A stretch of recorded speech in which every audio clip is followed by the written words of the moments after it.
The Weight of the World, Episode 11.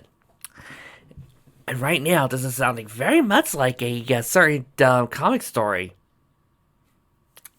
I love it when fanfic writers predict future storylines. Come on, Miles! Sandra yelled over his shoulder as she ran over to Nahul. We're late again! Well, we wouldn't be late if you watched time more carefully, Tails answered, flying just above her. You could have watched the time yourself, Sandra snapped as they headed towards the war room. It's hard to watch the time when I'm kissing you, Tails returned. You know, time flies when you're having fun. Sandra started to say something, but it wouldn't come out. I hate it when you do that, she grumbled, coming to a stop. Tails landed beside her as she opened the door to the war room. Just as they walked inside, Tails heard a noise from the bushes. Did you hear that? He asked Sandra, peering into the bushes. Probably just snow settling, Sandra said, pulling him inside. As the door slammed shut, an almost inaudible sigh could be heard. Dorian wiped his brow and pressed his ear against the wall of the hut. He had almost been caught. Next time he would be more careful.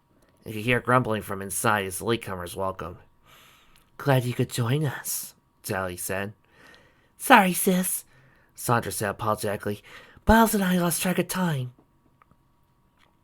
Sandra, when are you going to realize you are a princess and I have to start acting like one? Sandra finished for her sister. Yeah, I know. So, what's on the menu for tonight's raid? Sally activated the holographic projector Uncle Chuck had made. Uncle Chuck reports that Sniffly's new swap buy factory is ready to go online, and I want to stop it. We'll split into 3 groups and attack simultaneously. Sandra, Tails, Sonic, and I will make up the first group. We'll try to insert a virus into the main computer that will cause the swap bots to explode when activated. Does this mean I won't get to waste any swap bots? Sonic asked, tapping his foot. Maybe later, Sonic, Sally continued. Group 2 will attack the machine that assembles the swap bots and try to knock it out. That group will be headed by Rotary and Dulcie. Bunny and Antoine will lead the 3rd group against the convoy, bringing in the raw materials to be processed. I still think I could do more good on those groups, Sonic muttered. Are you questioning my authority? Sally asked archly. Sonic groaned away to his side. He knew better than to argue with Sally when she was like this. I thought not, Sally said, smiling. Leaders, choose your groups. We meet by the powering pool in 1 hour. Go from there. And Sandra, try not to be late this time. All right, Sandra exclaimed. You made your point. Don't harp on it.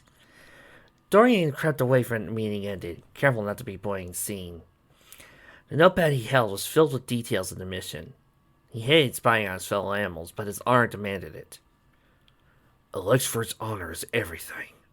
He repeated to himself in a low growl. I owe him at least this much. 1 hour later, almost everyone was at the pool, ready to go. Sandra had not shown up yet, and Sally was already angry. 5 more minutes, and we leave without her, she muttered, checking her watch. Hey, ease up, Sal, Sonic said. She's probably doing this to annoy you. You know how she hates being embarrassed like that. Sonic, she has to learn to take things more seriously. What would happen if one day I get captured or killed? She had to take over. I don't like you talking like that, Sonic said darkly.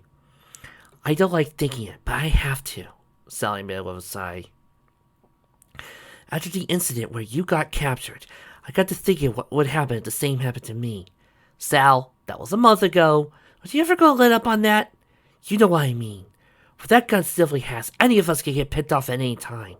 We have to be ready. Sandra acts like everything will turn out alright, just because we want it to. She also can't comprehend that I might one day not want to come back. What kind of leader will she be thinking like that? I'm not even sure she realizes what being a princess is all about. Hey, calm down, Sonic said, hugging her. Remember, the kid's only 12.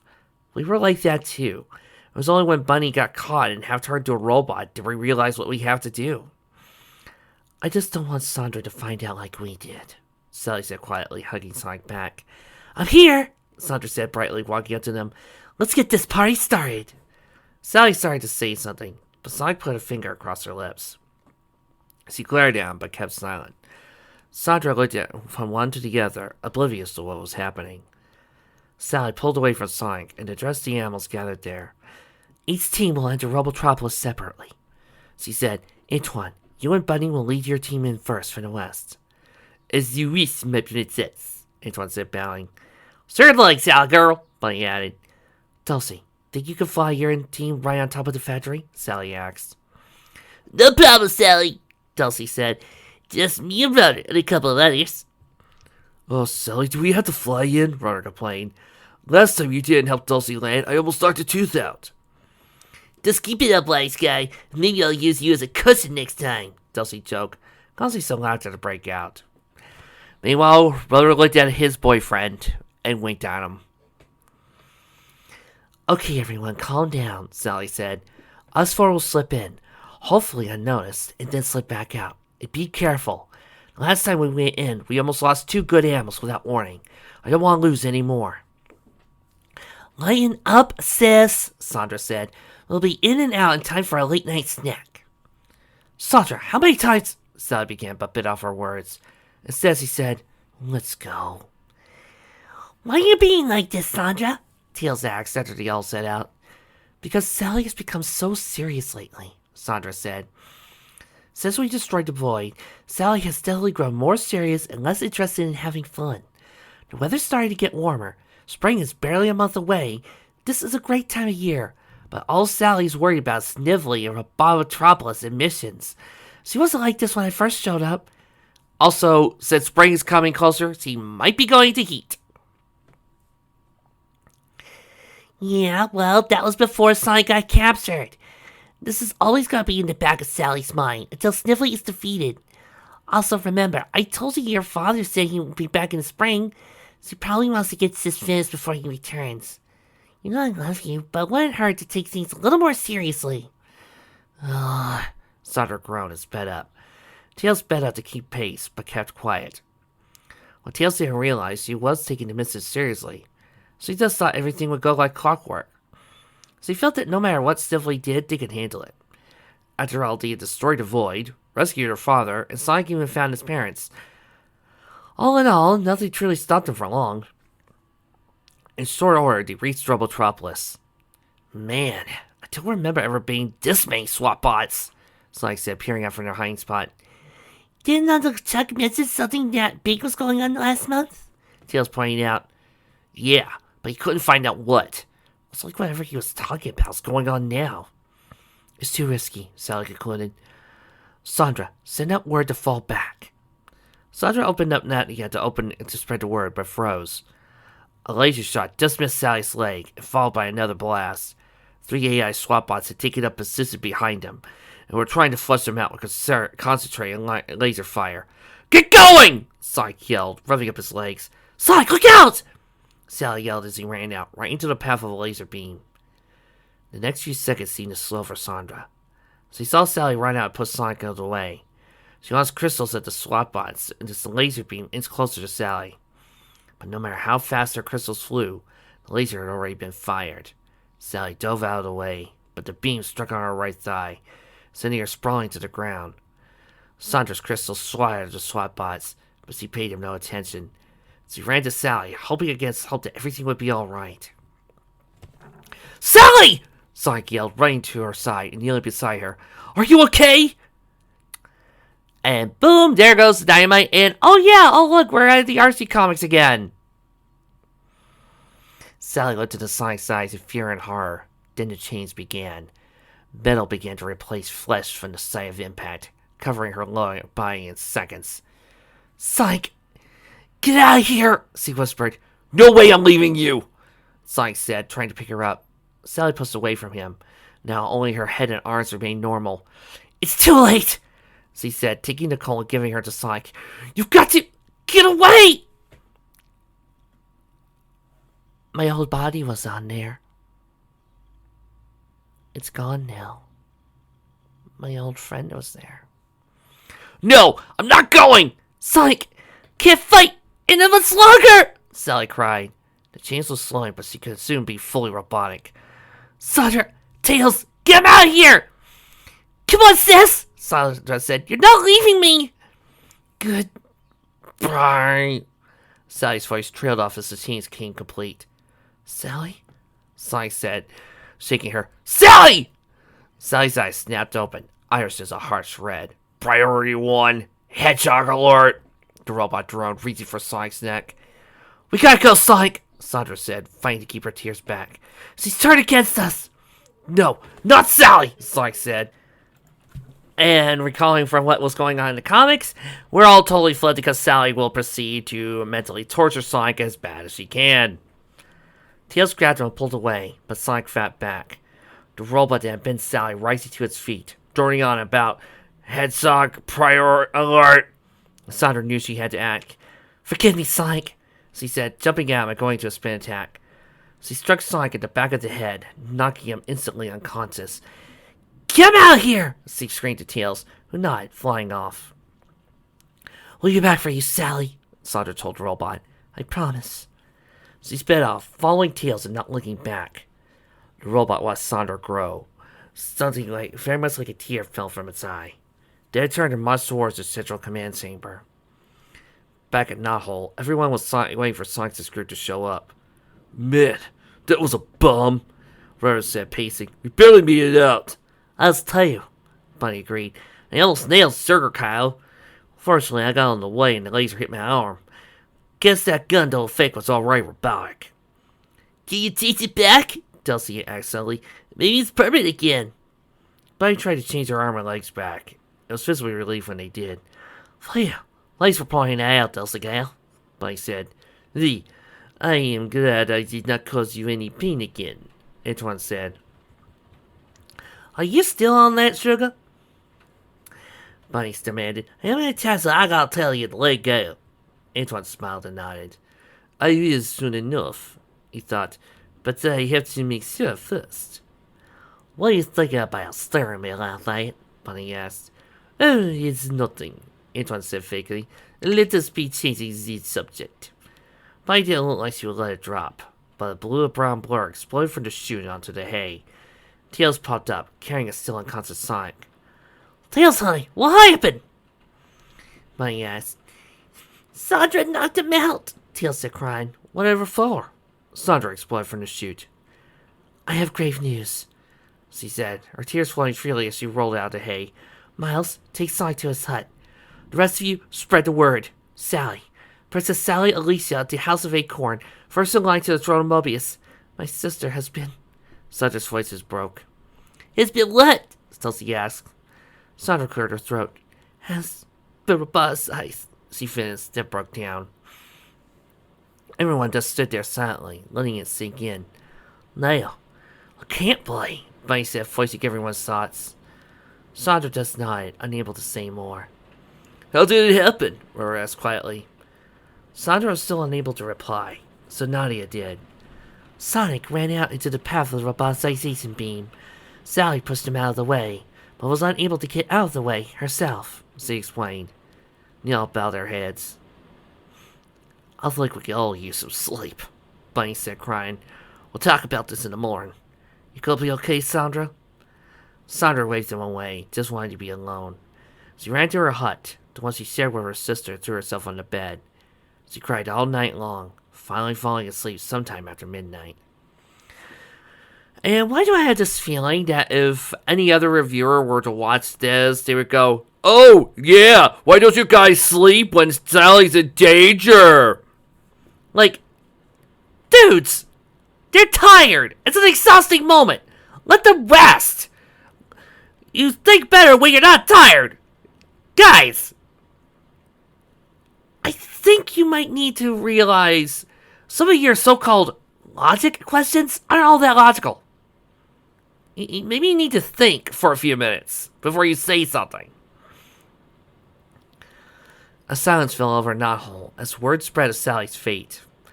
A silence occasionally punctuated by the cry of a lonely hedgehog.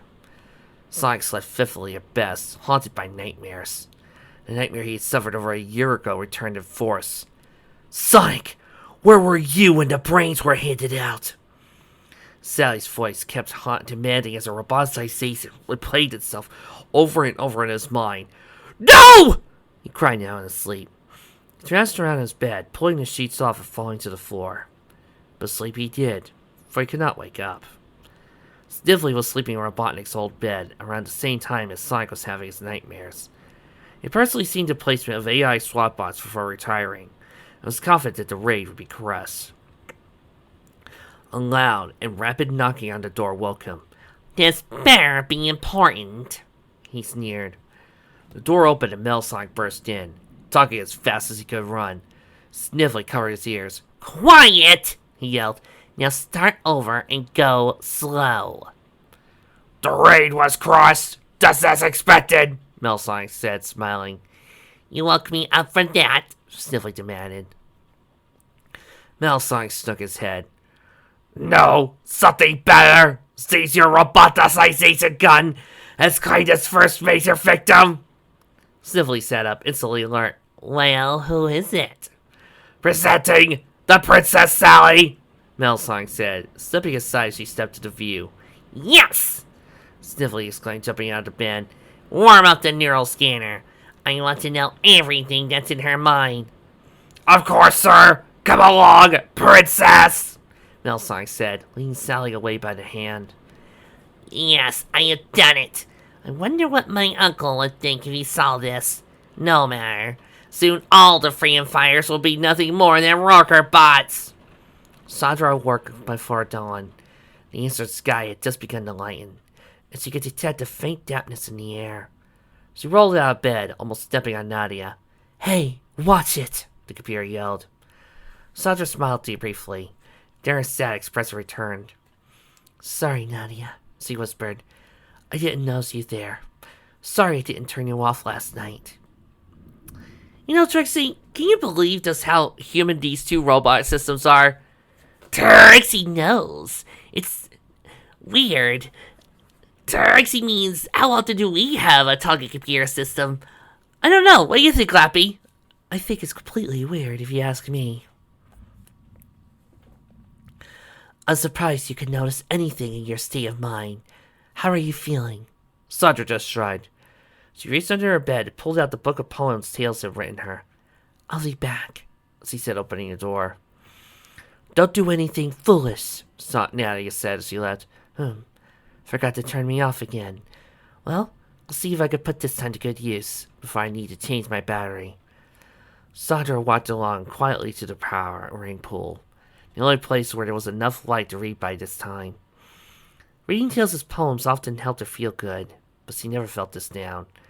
She flipped through the pages, and looking for one she would enjoy. She paused on the page with the poem My Friend and looked at it. Most of the poems Tails were written were typical of the love-struck kid he was, but this one was different. He told her he'd written down soon after leaving the void. He had been looking in a mirror one day and was seized with the need to write. She didn't understand what he meant by the poem, but it always left her a thoughtful mood. Maybe that was what she really needed. My friend, I see you there, watching me as I watch you, waiting, watching, trying to be like me, but not quite succeeding. Or is it I who try to be like you and can't? Forever waiting, always watching, never making contact, because we don't know how. Or maybe we don't want to. Who knows? I don't. And I'm sure that you, my friend, if I could call you such, don't either. You know what gets me? Tails writes a better free-range poem than Mr. My name is actually supposed to be based off of poetry. Sandra looked up after reading the poem, a tear in her eye. She walked to the pool and looked at her reflection. Suddenly it dawned on her what she meant. When animals would dab, they saw a strong, capable fox that was 16 years old. But inside, he was still the same scared, impulsive 11-year-old he always been. By realizing that, she saw herself in the same way. On the outside, she was a princess, a leader, strong, sure of herself, everything that they saw in Sally. But inside, she was a scared young girl of 12, who was always doubting herself, never doing anything until forced by time or circumstance. She learned her duties as a princess, but never really taken to the heart, using them only when it served her purposes. No one but Tails knew of the nights that she had spent by the power ring pool, crying out of fear and loneliness, But that was only part of it. More to the point, there seemed to be no connection between the two sides of her personality. These two sides were as alien to each other as she was to Sniffly or Metalsonic. She realized she would never reach her full potential until she accepted who she really was, brought all aspects of her life herself together. She strode back to her hut, full of new determination. Sally is gone, she said to herself. Sonic will be a wreck for a long time. Only I can lead them now. But first, I had to deal with my own situation. I am Princess Sandra, and I must accept that. She slammed and locked the door to her hut and started towards the bathroom, but stopped when she noticed something peculiar on Nadia's screen. She took a closer look and saw an unusual wave pattern traveling on the screen. What's that? She asked, picking her up and setting her book on bed. I recorded this last night while your sister was being roboticized, Nadia explained. Her body gave off this wave pattern as it was being changed. That might be becoming useful. Sandra looked at it for a second, then an idea dawned on her. She opened Sally's closet and took out the roboticization gun she'd taken from Sniffly. Nadia, record frequency of this laser, she said, firing at the ground. Wave patterns match, Nadia said, confirming Sandra's expression. Are you thinking what I'm thinking? I hope so. Get to work on it immediately. I had something else to do. And contact Donovan, she asked. Tell him to get here as quickly as he can. She went to her closet and opened it. She took out a box that had started to collect dust since she had gotten it at Christmas. She laid it on her bed and went to the bathroom. A course of action laid out clearly in front of her. Blast! Sniffly exclaimed, staring at his screen. The words access denied flashed on his screen over and over again. Still won't let you in? Metalsonic asked. I don't understand. He's been roboticized. How can he resist the scan? I identified the point of impact as her right thigh, Metalsonic said. It was probably a glancing blow, so she probably still has some of her will intact. She's concentrating all on protecting the location of Knothole. I see.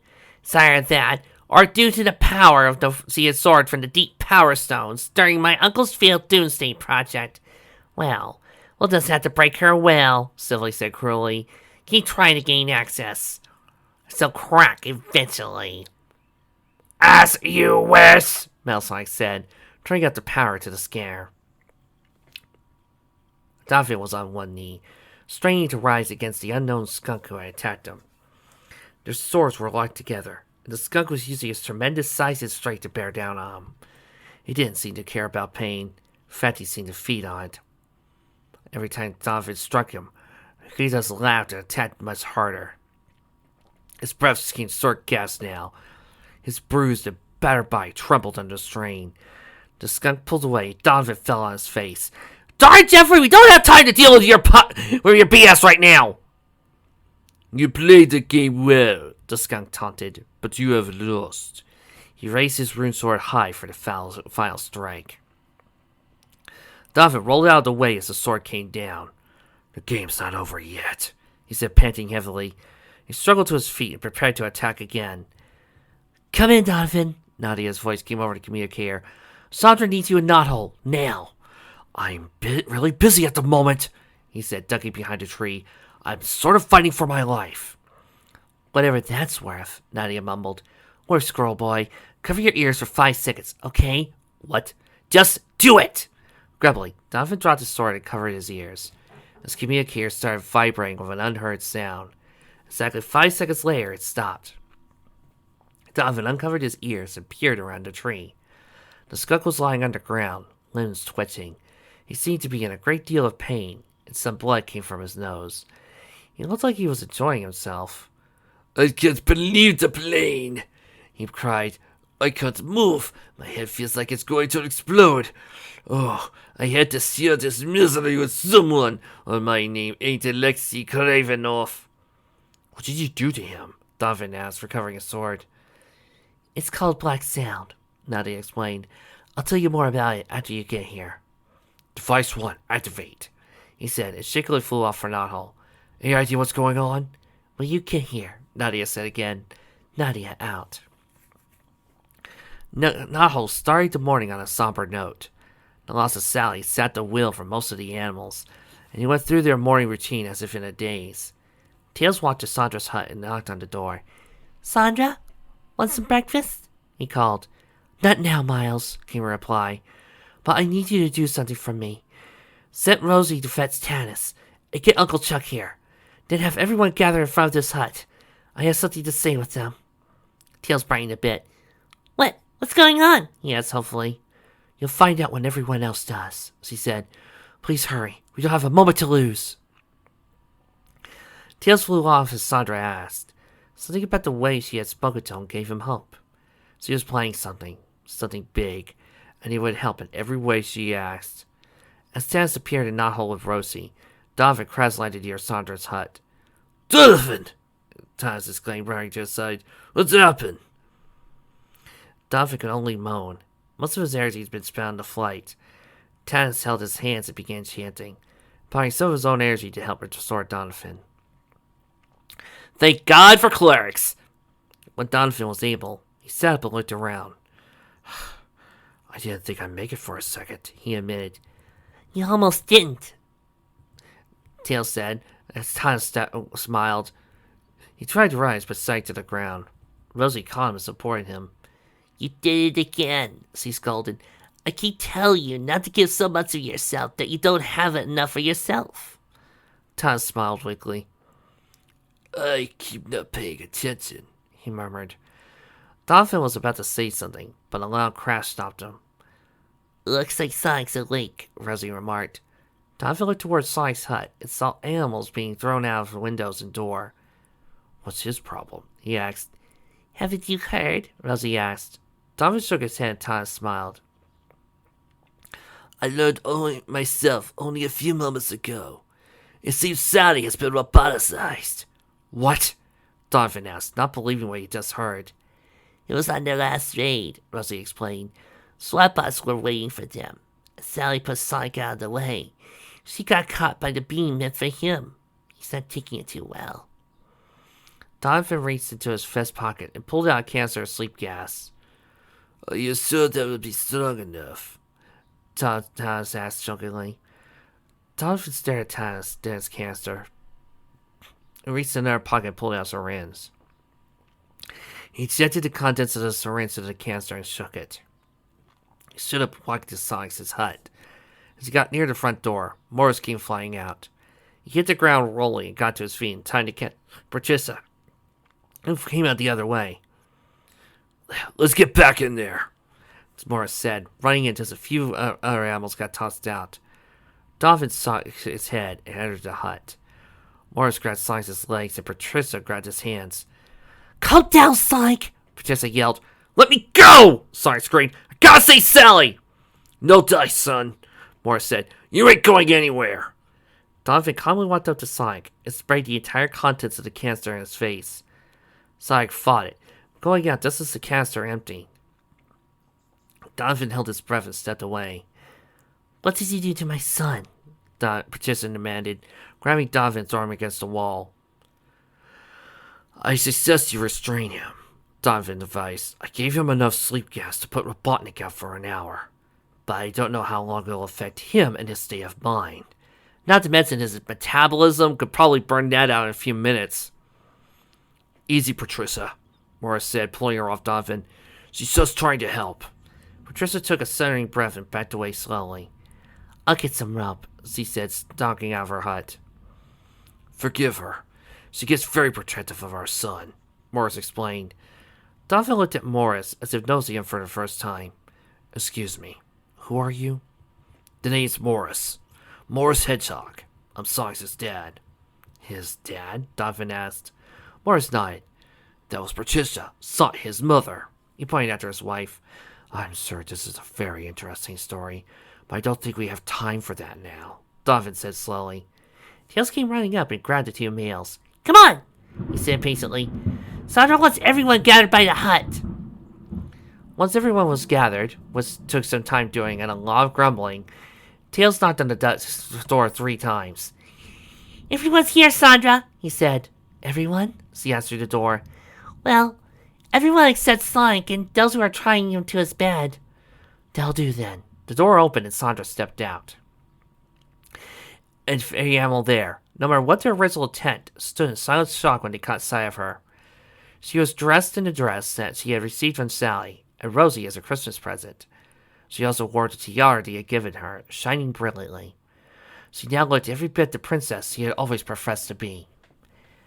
As most of you know, Everybody, don't say as you know, that usually leads to bad writing! She began. Sit to the gaze of her crystal blue eyes from face to face. my sister has been roboticized. As my father has not yet returned, I'm the only member left in the House of Acorn. Well, we can add Elias to that number as soon as we get him off the floating island. I'm a-comin', and don't we be long? As such, I will lead you if you have me. Before you give me your answer, know that I do not intend to let Snively off for taking my sister from us. I have developed a plan that may allow us to get her back and restore her. It's nothing definitive yet, and it may not work. If it does, I'll need your help because we only get one chance at this. Will you stand with me, or will you choose another to lead you? A soft murmuring swept through the crowd. Sandra looked at them with growing apprehension, an eerie reminder of the last time she addressed all of Knothole. Finally, Antoine stepped through the crowd and stood in front of Sandra. He drew his sword, looking at his blade for a moment before plunging it point first into the ground. "My princess, I am here to serve," he said, dropping to one knee and bowing his head. The crowd stood motionless for a moment. Then one by one, each and every animal dropped to one knee. "What do you be wishing of us?" Antoine asked. What you didn't see was Bunny lightly growling and cracking her metal arm. Sandra's mouth broadened creepily to a smile. "Thank you, Antoine," she whispered. Aloud she said, "Brother, Donovan, Sir Charles, and Miles, I have need of you inside the hut." "Yes, princess," they said together. "Excuse me, Sandra," Bunny said. "Well, I think there's something you ought to know. The robotic sees a gun hit my arm when it was robotic, so I think it can't affect what's already male." "More to the point, princess," Donovan added. "The beam cannot pass through any inorganic object solid enough to absorb the beam. Most clothing, for instance, will not provide protection, neither will your crystals. Solid metal, on the other hand, can guard against the beam." "This is welcome news," Sandra said gladly.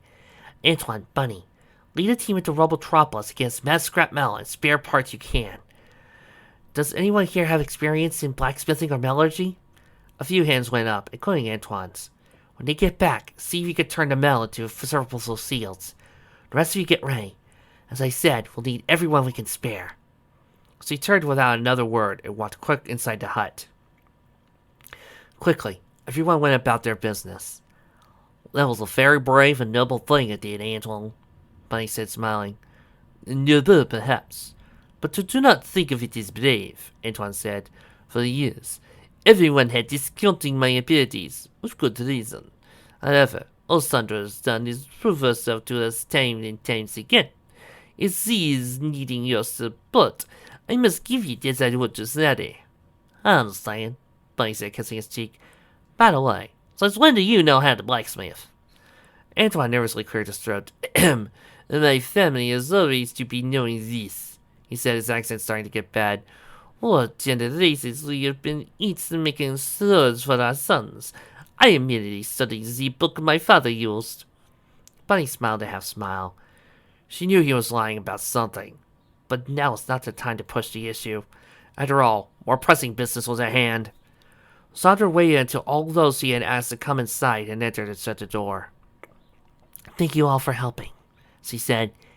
"Hey, you know we'll always help you," Tails said. "All you gotta do is ask." "So, what circuit do you need from us?" Uncle Chuck asked. "Nadia, display holograph robot 1. "Displaying now, Sandra," the computer replied. "What's this?" Roar asked when the unusual wave pattern was shown. "Nadia recorded this wave pattern coming from Sally's body as it was being roboticized," Sandra explained. "If we could find a way to invert the power, we might be able to de-roboticize my sister." "How do you propose we do that?" Donovan asked. Sandra held one hand out in front of her. A crystal formed in it. From what I can understand, crystals can affect wave patterns in certain ways. I believe you could create a crystal to do what we require. Rudder, you and Sir Charles get Nicole from Sonic and calibrate her to receive wave pulses that come through the crystal. Donovan, you and Nadia will come up with a series of standard pulses that I'll try to invert with my crystals. And I just know that if a certain fan of mine were here, she would probably try to point out everything scientifically wrong with that. Well, to that I say, come on, hon! Lay it on me! What's my part in this? Tails asked. Sandra smiled. You have to help me out. I don't know when I'll come up with the correct crystal. It could drain me. I'll need your support to keep me going. That I can do, Tails said, smiling himself. We'll be back in a couple of minutes, Rudder said, walking out with Uncle Chuck. While we wait, Donovan said, how about you do what I keep warning you about? Sandra looked puzzled at first, but Nadia caught on. She changed her hologram to read, scanning for unauthorized personnel now. The hologram shifted to her greenest arrow, slid to hut. Any progress to report? Stiffly asked Metal Sonic. I have made some progress, sir, Metal Sonic said. I've dated and dined her. We've gone out a couple of times. That she's really opened up about her emotional issues, and she's learned to confide in me a couple of times. We've even shared a little kiss by the moonlight. Alright, but what about the knothole situation? Oh, that! Still haven't accessed memories on knothole. Well, what have you been able to access? I have found some plans for future raids, as well as the fact that Sonic's parents have returned. She's also a Pisces. Oh, for crying out loud, stop trying to date her! Indeed. I must remember to ask my friend about that. But I know he'll say, I only provide what you ask of me. It's been a while since I asked if anything happened. Why do you keep him around? Metal Sonic demanded. The same reason you could speak to me in that tone of voice, stiffly answered. Try to gain access for another 5 minutes. If you do not have it by then, I have other plans for our princess. As you command! Donovan watched as Nadia's arrow swept her hut. As it passed by one window, the green shifted to red momentarily. The arrow continued, but then stopped to backtrack. Is this what you're looking for? Sandra asked. Everything is ready, Sandra, Uncle Chuck said, stepping into the hut with Roar close behind. Thank you, Sir Charles. So he held a finger to his lips, looking each one in the eye. Donovan drew his sword and leapt through the window. A yelp of surprise, followed by sounds of a brief struggle. Donovan marched back into the hut, holding a dog in his early 20s by his arm. He was sitting outside the hut, Donovan said, tossing a notepad on the table. Sandra studied the dog's face. His brown fur was speckled with black, a streak of white down his face. He wore a white jacket wet with snow, as if he used it as camouflage. I know of most animals by knothole of my face, but I'm sure I've not seen you before. What is your name? The dog looked away and refused to answer. Donovan placed his sword against the dog's throat. If you want to live, answer her questions. The dog glared at Donovan with his dark brown eyes. I am Dorian Lexford, he said gruffly. Sandra's face contorted in sudden anger. I know that voice, she said, her voice low and menacing. You're the one who's been stirring up dissent because of me, aren't you? Not only that, Tails said, agreeing to notepad, since he's been listening in our plans, giving the information to someone. 2 guesses to who his boss is.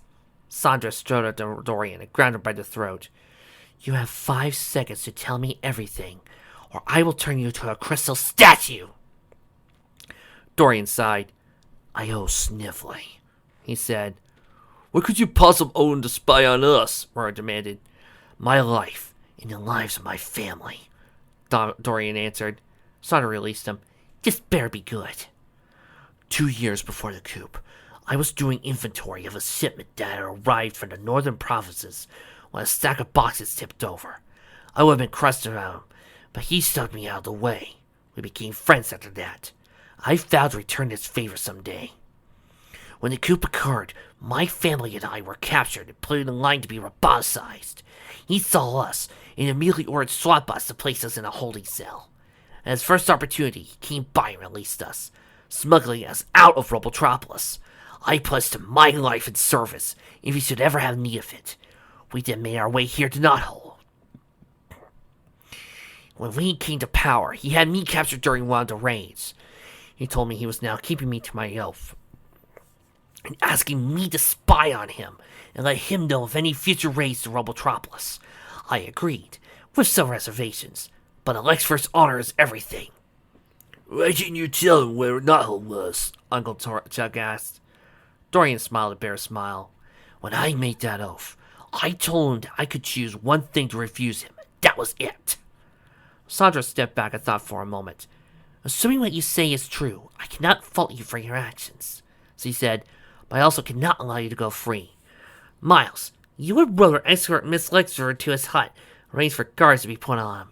I want you two back here. If you're an animal of honor, as you say, you'll not cause any problems until your punishment can be decided.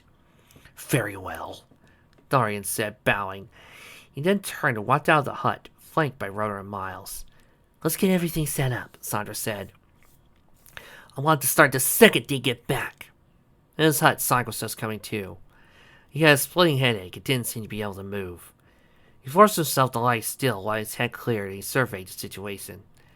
His wrists and ankles were tied securely to the corners of the bed. Glancing outside his window, he saw his parents standing guard. He tried to loosen the ropes, but whoever tied them knew what they were doing. He looked around for anything he could use to get free. A power ring laid on a nearby table, just out of reach. He strained against his bonds until he felt his wrist becoming raw. He laid there, fuming in frustration. Then an idea occurred to him. He jerked his body forcefully towards the table and felt his bed move a little. He did it again and felt his move a little more. Just like that, he inched his way towards the table, keeping an eye on his parents. Still nothing, sir. But she has agreed to come with me to the prom tonight. I've planned to get dressed pretty nicely. Sonic reported. Very well, Silly said. Detach her from the scanner. Sonic cut the power and released Sally. Sally stood up and looked around. Who do you serve? Sonic asked. I serve Sniffly, Sally droned. Excellent, Sniffly said. So I have her assigned to a workstation? Sonic asked. Sniffly considered. No, I want to keep her nearby, to avoid any chance they may have of rescuing their princess. Put her in a holding cell until I decide what to do with her. This way, princess! Sonic said, leading her out. Wait a minute, I think we got something, Margaret said excitedly. Nicole reverse full inversion. Sandra wiped her brow. Okay, but that's just a normal sinus wave. Donovan, have Nadia a more irregular pulse. Will do, Donovan said. Sandra held her breath, hoping that it wasn't what she thought. Damn, Brother muttered. It's not inverted, only shifted half a wavelength. Sandra sighed.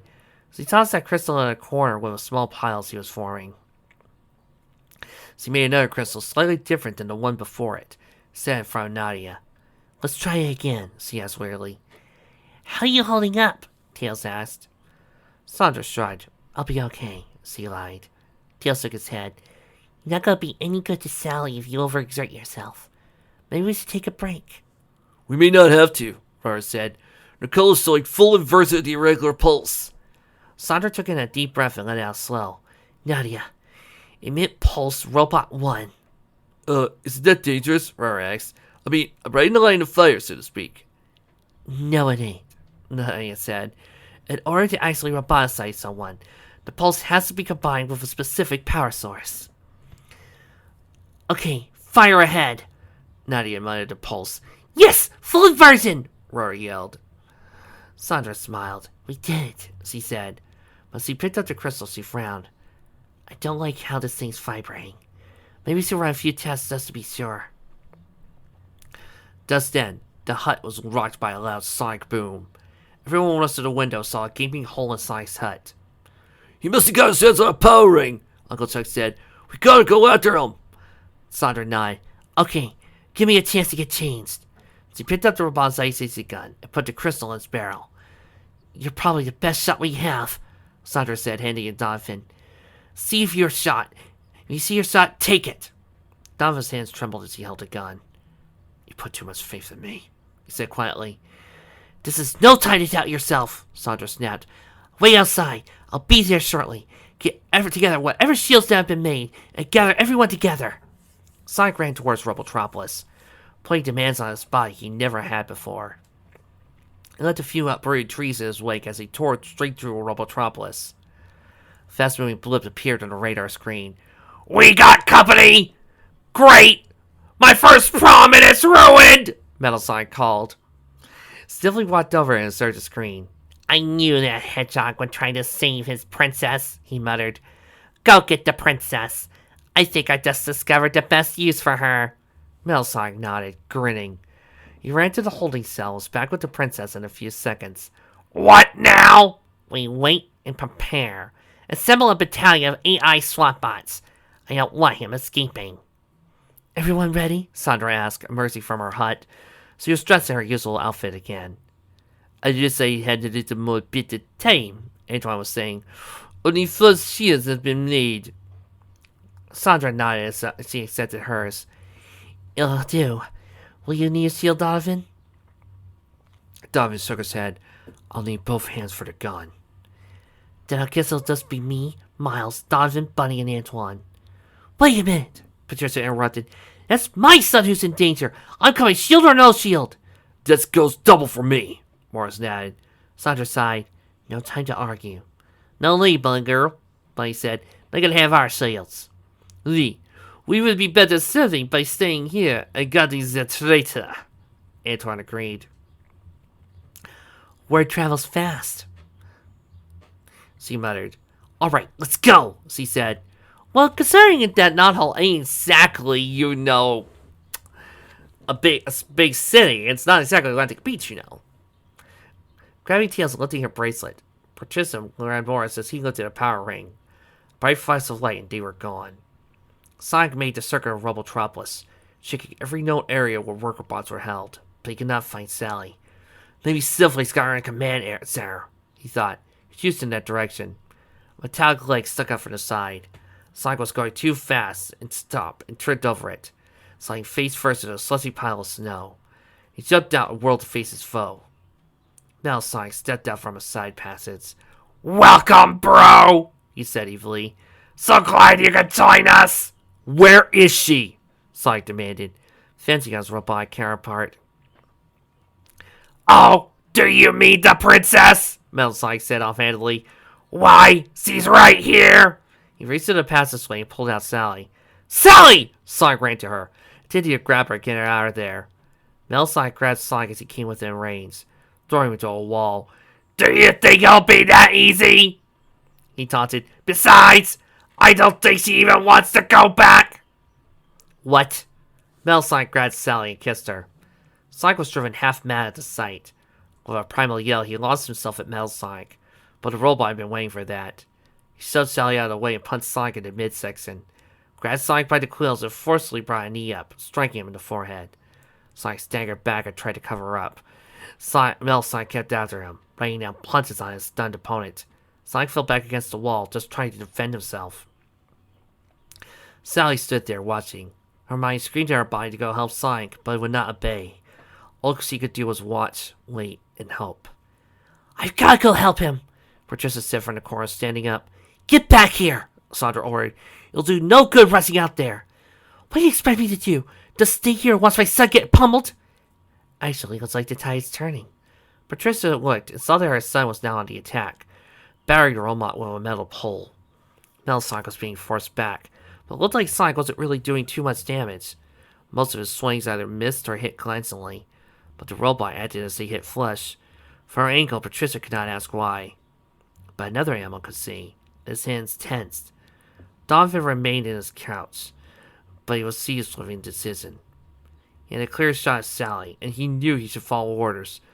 But he saw from his elevated position that a robot was creeping up behind Sonic, Metal claws raised for a metal blow. Donovan realized that this robot was the same young girl he had seen roboticized in front of him when Sniffly showed off his roboticization gun. He couldn't leave her like that, especially when he considered it his fault. But he had his orders. He aimed a gun and fired. "Forgive me," he whispered. A yellow beam shot from the rifle, whizzing by Sally, striking the bear flush in her chest. The robot screamed and dropped to her knees. Everyone looked at the robot, even Sniffly, who had been waiting in the passageway, came out to view this. At first, nothing happened, but then the metal started replaced by flesh until the bear was normal. So he slumped to the ground unconscious. Everyone there was speechless. The gun in Donovan's hand started to vibrate. He threw the gun down and exploded before it hit the ground. The explosion seemed to jar everyone in a moment. "All SWAT bots, open fire!" Sniffly screamed. About 6 or so AI SWAT bots came out and started firing. Sonic dodged the beams, knowing he should retreat, but unwilling to leave Sally. From their hiding spot, 4 freedom fighters ran out, attacking the SWAT bots. Some SWAT bots turned to face them, firing. The shields the animals carried did indeed protect them from the beams, and for a moment the SWAT bots were at a loss. Sandra took advantage of that and cut down 2 of them with her crystals.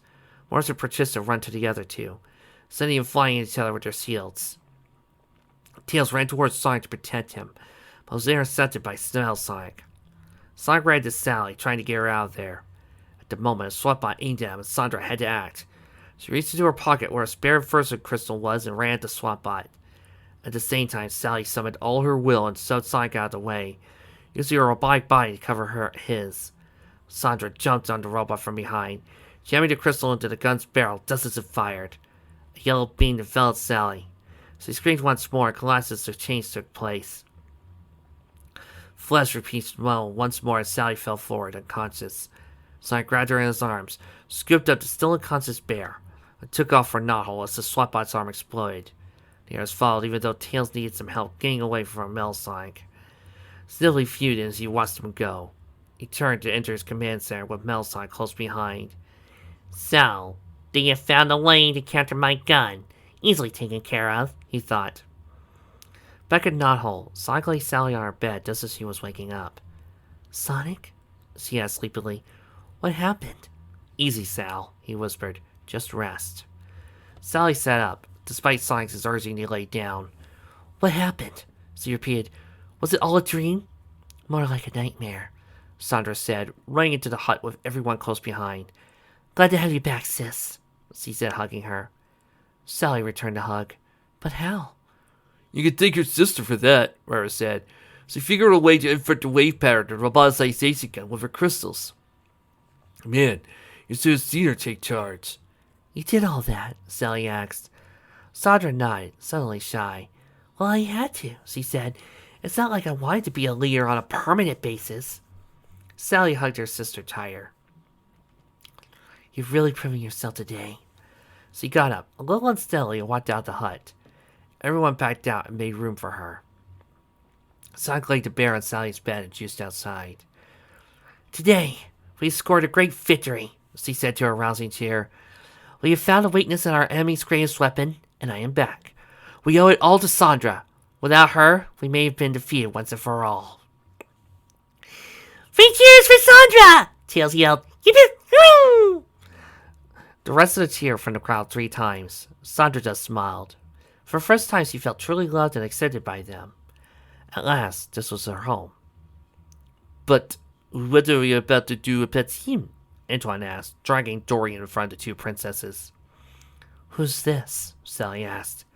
"A spy and a traitor," Sandra answered, "but an honorable one. Dorian Lexford, you have been charged with treason. How do you plead?"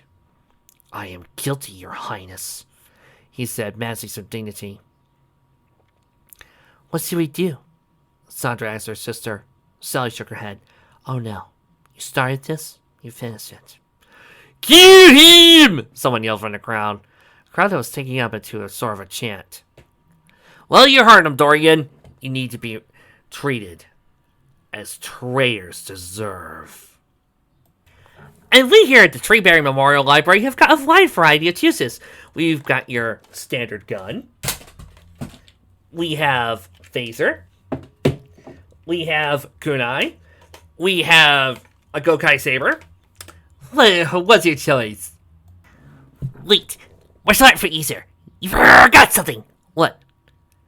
You don't like killing. Oh, yeah. Dang. Sandra raised her hands for silence. No, she said. I have a different punishment in mind. Dorian Lexford, you are hereby banished from Knothole. Take care to never show your face here or to any other Freedom Fire group. I will personally contact all of them to tell them about you. In return for giving you your life, I'll trust you to keep the location a secret still. Antoine, escort him to the edge of Knothole and make sure he leaves. As you wish, princess, he said, bowing. He dragged Dorian roughly to the edge of the village. And as Dorian left, he could have sworn he started hearing music playing.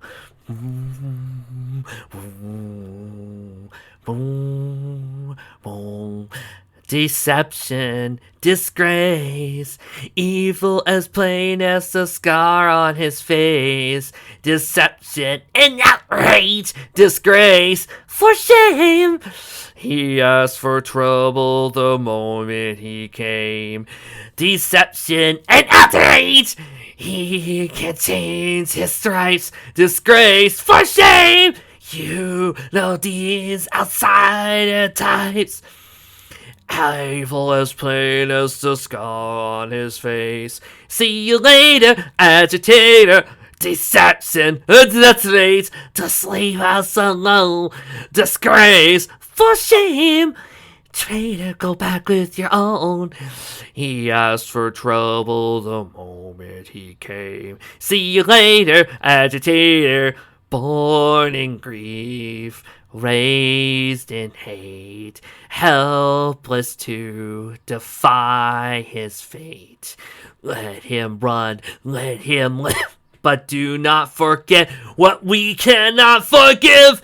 And he is not one of us.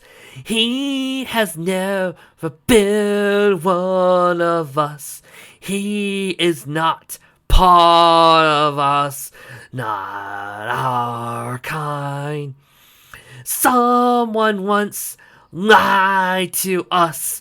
Now we're not so blind, for we knew what he would do. It's done, and now he know he'll never be one of us. He is not one of us. Deception, disgrace, deception, disgrace, deception.